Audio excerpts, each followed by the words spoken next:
नमस्कार. आज आपण जाणून घेऊ भगवान शंकरांना बेल का प्रिय आहेत.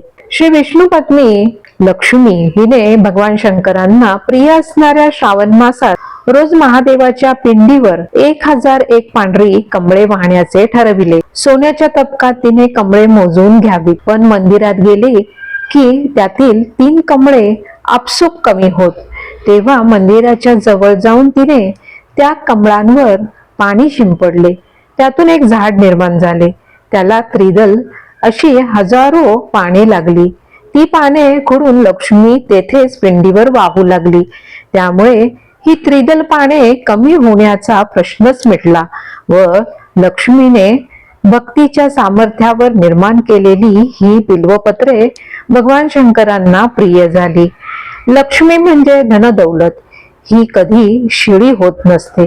त्यामुळे लक्ष्मीने उत्पन्न केलेला बेल तसा आहे. भगवान शंकरांना वाहिलेला बेल निर्माल्यवत होत नाही, तो त्यांना परत वाहिला तरी चालतो, असे पुराणामध्ये सांगितले आहे.